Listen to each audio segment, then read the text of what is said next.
Right, hello. I was hoping I was going to make that. Apparently not. Anyway, it's awards time. That's why there was an award on my head. I still have. It's been like 4 days since I've recorded, and I actually still haven't calmed down from episode 11's result. If you haven't watched it, you've got to go back and see it. The best episode on my channel ever, by far. Like it, subscribe to the channel, and let's get into some awards. Just a quick refresh then of where we finished in that mad episode. I can't believe we managed to scrape second on goal difference by 3 goals. Absolutely insane. You know what I didn't do? I didn't show you who went down. Sunderland, Peterborough and Ipswich. There you go. Sunderland only by 5 points. Very close. Very close. Derby had a bad season for them. But yeah, we finished second. Unbelievable. It's Premier League next year. But first, into those awards. And first up then, we are going to have most appearances, and that actually goes to Pelly Ruddock-Panzu. I was shocked, but I'm also not shocked. I really like him. At 28, he still managed to grow 2 overall this year. His performances are good.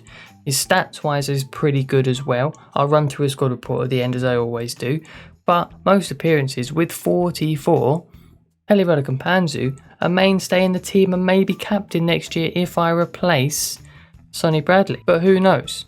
And next up then is the Golden Boot, and realistically I don't think we need to discuss this one or even guess who it is. If you watched episode 11, which you probably did to be fair, you saw he scored 51 goals in the league. 51 goals in 37, he only played 37 league games. I can't believe it. I actually can't believe it. The man is a legend, and I just hope he replicates it in the Premier League, because if he does, we're definitely staying up anyway, and I could even push for Europe, you know. You never know. And then next up we've got our assist king, which again, I'm going to reference episode 11 a lot. If you watched the end of that one, you would have seen that he got 32 in the league, 34 overall for Joe Morrell. Again, unbelievable. A +6, which is pretty good as well for his growth. I mean, at 25, I expect him to grow a little bit more as well. There's a few that have been on +6 to be fair, but absolutely stunning season. You can see there, scored 30 goals as well. The man came in to replace Shinnie, because in real life, obviously Luton got rid of Andrew Shinnie, but my God, did he fill that hole so well. So well. Don't take that out of context either, but you know what I mean. Man, I'm so happy with the signing. Absolutely brilliant. In the Premier League, again, I just hope he replicates it. And we are going to move on then to most improved. Now, there have been 6. Not 6, sorry. The people who have gone up 6. There's been about 3 or 4 that have gone up by 6 overall. But I'm going to give the most improved to Jason Knight, because I think on the basis of how he did last season, he's done the best in terms of growth in overall. Because I think I got him at 65 and he only went up to a 70, if not a 69, I think, at the start of this season. So, or 71, I may have got him at like 67 maybe, I don't know. I don't really know, to be fair, I haven't looked it up. But I think performance-wise, he became a starter this year and absolutely killed it. Every now and again, he took hold of a game and made sure that we won it by scoring an absolute screamer or setting up a screamer or something. I was really, really pleased with how well he did, and that's why he's getting my most improved, basically off the basis of last year and his growth as well. We shall then move to our young player of the season, which can really only go to one man, and that is Bradley Bryan. I'm going to keep it at under 20s. I think I'm going to go for young player of the season, because I'm going to have a few under 20s. If you look at my youth academy in the Google sheet down below, and of course always make suggestions if you want, but yes, from the youth academy, Bradley Bryan, a future star for sure. Young player of the season, 13 assists, only 3 goals this year, not as many as last year I believe, but 13 assists is a very good contribution. I'm very pleased with it, and I can't wait to use him as well in the Premier League. I can't stop saying it because I'm so happy we've made it. Madness. And then player of the season is going to go to Joe Morrell. Now, there could be some discontent in the comments, but realistically, I think with the impact he had coming in, having to fill the void of Shinnie, I could have given it to Cornick. Yeah, scored 50 goals, but he does that nearly every season apparently now. Joe Morrell was the surprise package. Bradley Bryan we knew was going to be good, and Panzu was of course good. Yeah, maybe Jason Knight, but went missing sometimes. But Morrell, consistent. Harry Cornick got injured every now and again. Morrell was fantastic. I think, a well-deserving player of the season, definitely. He got a few player of the episodes as well and could have won more player of the episodes, realistically. So I'm very pleased with him. And I think he's very well deserving. So we're going to move on now. There's 2 months left until, I think it's July when we end. So I'm going to do two. I should be able to get in 2 scout reports. Maybe it might be 1, but it should be 2. Right, we're going to do them and then we'll do the squad reports. So into the first report that comes back. So the first scout was Slap FX, I think it was looking for technically gifted, I believe, in Brazil. And here we are, which is Leonardo de Oliveira, or it's not Oliveira, that's Oliveira. Vieira, I think. You can tell me. Or Miguel Cardoso. Realistically, it's going to be Leonardo de Oliveira. Looks pretty decent, to be fair. Let's see how he goes. Decent player to be signing up. And then for Wolf Tracks, we are in Spain. And now we've got quite a few that have come back. I haven't looked at them all, but I'm not actually too confident looking at them all. So we've got Exposito's not great. Castro's not too bad, 90 potential. Rivas is quite good. Moya's not. Nunez is not. And Faria's not either. So we're going to be looking at Castro or Rivas. I think Castro will be the one. He wanted midfielder, so I went with playmaker because I haven't had it. Fernando Castro, at 17, he's not going to be great, you know. Let's have a look at Rivas. Oh, man, I don't know. It's best for bad lot, really. Who are we going to take? Fernando Castro or Ivan Rivas? Let's take Castro. It's done. Check the Google sheet to see how they do. That'll be the end of scouts for this season. But once I get some more money, because I've run out, we'll continue with the list. If you've got any more, do drop them. And any transfer suggestions, again, do drop them down below. And let's run with that squad report. Here we are then with the final thing to wrap up season 2, which has been an absolute madness for Luton, is we've got the squad report. Neil Etheridge, fantastic. I'm so glad I brought him in, to be fair. Saved us a few times, and I think pretty much saved us from not making automatic promotion of that Blackburn game. Again, as I said in episode 11, he won player of the episode because he was just that good. Then we had Ari Isted out on loan. I think it's a loan to buy, so we won't be seeing him. I think he might be gone for another year, and that's the same with Parker on loan at LAFC. Then we've got James Shea. Didn't really play much, to be fair. Nothing major to say about him. I'll actually go over to here and we'll look at stats. Played a couple of times. Sluga played 13 times. Wasn't great. Look at his form. 5.9. Not good enough from him as a backup. I might be able to survive with just who I have keeper-wise. But then left backs. Galloway did okay, but I do seriously need another left back because I just can't trust either of these three. Corey Panther, average on loan. I think it's loan to buy as well.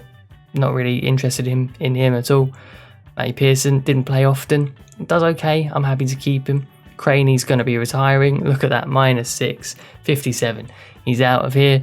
Tom Lockyer is good, 72. I'm happy with him, as long with Sonny Bradley. I'm very happy with him as well. Club captain at the moment, but definitely think I could shore up next to Carter Vickers for the Premier League. Someone suggested Ben White. I'm looking at scouting him. I think he's 78. I think it's come back. I'll have a look after this, but yeah, it's going to be expensive. So any other suggestions, do drop them. Evan Jones, I wanted him to grow a little bit more because Kyoso has grown by 4.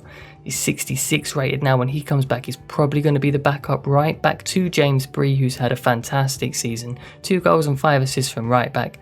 It's really, really good, you know. And I love James Bree at 24. Still think he's going to grow. Keenan Dewsbury Hall. Now we're moving into midfielders with him. Has done okay. Only up 3 and he's now 23. I wanted him to get to around 70, but hasn't managed it. I don't know, we'll keep using him, definitely, because in real life he's there.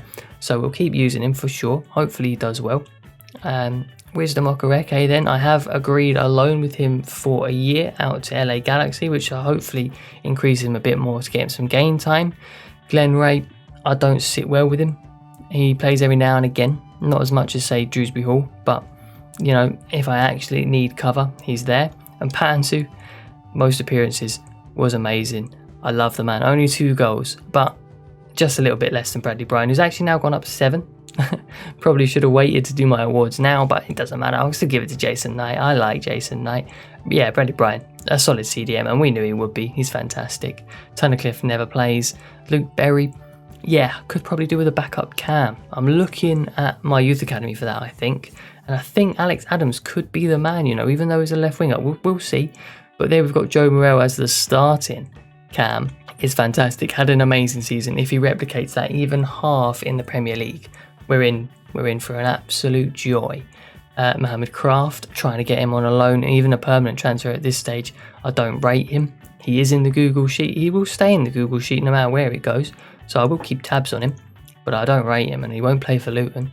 George Moncourt also won't play. Probably going to look to sell him to raise some funds, I think. Don't know how much money I'm going to have, but Andrew Shinnie is out on loan at Club Brugge for a second year and will also be sold to them afterwards. So again, not much to speak about him, but Jason Knight, a fantastic player, really grown this year, 77 overall. Looks like he'll be solid going into the Premier League. I'm hoping he improves on 11 and 9. I want double figures for both from him next season, both goals and assists. That's the target. And with Luwalawa, just play backup, mate. Maybe even Alex Adams will be the backup, and I'm not even sure I'm going to use Luwalawa, but we'll see when the season comes around. We've got Emmanuel Fabry as well, who's gone up 5 this year, 65 overall now, 3 goals, 3 assists in 19 appearances. For a young man who's only recently turned 17, it's okay. I mean, he was probably more effective if you think about it than Clark, but he did play more games, so you would expect him to get more effective, but Clark wasn't great, and I am probably going to look for a new right winger. I'll have Fabry as a backup, or I'm going to keep mentioning Alex Adams. He's fantastic, but I have got Milo Hoffman out on loan. He's gone up 6. Hopefully he got regular game time, and I imagine he would have. At 19, still promising, could be used, you never know. Harry Cornick, what is there to say about Harry Cornick? My God, 51 goals, 16 assists. There's nothing I can say about him that I haven't already said, or didn't say last year. He was fantastic, my best striker, and I can't wait to see how he does in the Premier League. James Collins played more games than Sam Nombe. Sorry, look, if you just look, I'm going to talk about them both at the same time. Played more games, but was way less involved. And I think Nombe is going to be the backup striker. If I get a striker in the youth academy, then I certainly will promote them, and it'll be Nombe and him rather than Collins and Nombe. I will continue to use 3. I do like using 3, but Nombe's done well, 5 for a growth. I'd hope you get a bit more next year while we're in the Premier League. If he can get any goals, I'll be thankful. But I'm going to have a good go at the Cups next year as well. Carabao Cup especially, I'm going to really go for. I'm going to use Nombe in that. And hopefully everyone will keep growing and keep doing just as well. We've had a good squad. There's a couple things I want to do. I'll look at my transfer shortlist and my scouts as well with the youth academy, and then we'll end the episode. Now, I know this has been a long episode, and I do apologise, but some people do enjoy these sorts of things, and I'm really interested in all of this stuff when I watch career mode content, which I do. So this is what I like to see. I've got a goalkeeper that was suggested, 78 Zach Steffen. I mean, expensive is the only problem. I know things are going to get expensive, but I don't know what we're going to have next year. Porteous isn't bad. Not sure though if he isn't really much of an upgrade on Lockyer and Bradley and Sonny Bradley, so probably won't bring him in. Kiar though is an upgrade, but he's 38 or 33, not 38. Sorry, I'm not sure. Cheap enough to be fair. Ben White would be a dream, but as you can see, there's just gone to West Ham. It's unfortunate. 23 to 33 million. I don't know if I've got that. I'm going to have that in the bank. He would be too expensive. It would be unbelievable to get him, but I doubt it's going to happen. Now we've got some people I've talked about before, left backs. I don't know what I'm going to do. I need a new left back. Jamil Collins looks good, but I'm not really sure. He's too important for the club. Maybe Clinton Mola. I really don't know. Koiko's not good enough, neither is Bello. Bernardo's a possibility, but his wages are very high. From Brighton, do not know. Right wingers, I've got Jordan Ibe, Okolo. Velasco can count in that department again. 72. Is it good enough? I don't really know. I'll probably bring someone in. I've got Babaca, Nunley, Bojevic, Gango. Sambu's probably not good enough. Neither is Fagir, Ugbo. El Shawari would be 2. I think that's just too peak. That I can't be doing that. No, I can't be doing that. So we'll see. I'll do my own scouting as well. Goodbridge won't be. All of these are suggestions from you guys. So if I sign any, brilliant, props to you. But always drop some more. Maybe drop some more and we'll see what we can get. Yeah, let's look at the youth academy. Because to be fair, I think this is getting pretty good. We've got Sabali, left back. He'll probably get promoted at the start of next season and play in the pre-season tournament. Sakari's not quite there yet. Unless he asks to be promoted, he won't be until he gets a bit better. Same with Glover. But Alex Adams, I think, at the start of next season could be the one. So I'm trying to decide at 5'10", looking at those stats, what do you think? Should he be a cam? Should he be a left winger? Should he be the right winger that we want? We've got Jason Knight on the left who cuts in on his right. Do we want Alex Adams to cut in on his left? Maybe at 67, he's not far off being good enough to start at the moment. Tefu, I'm not at 17, at 45 overall. I'm a bit worried. He may be promoted and then gotten rid of. Fernando Castro recently come in, as you saw. I'm making him a centre forward because I don't believe he's a cam. He's too tall, 6'2", so I want to make him a striker. Oliveira then is 5'9", I think would be better suited looking at his stats to a cam. So I'm now moving him there. Hopefully that increases his overall and potential. And then Dennis Tavares. We'll see how they go, but I'm liking the look of it. I'm liking the look of everything, really, and I'm excited for the Premier League, which is Season 3, which will hopefully be coming soon for you guys. I hope it does. I hope you've enjoyed this episode. I hope you enjoy this sort of stuff. I do. I like going through it and looking at in depth at a career mode, especially, so I hope you guys have enjoyed that as well. I hope you've enjoyed Season 2. If you didn't watch episode 11, you have to go and watch it. You obviously know we're going to the Premier League now, but you have to go and watch it. What a banger of an episode. Please do leave a like if you've enjoyed it. And subscribe, of course, to the channel. We're going towards 500 pretty soon, I think. I hope, anyway. And I will see you all in the next one.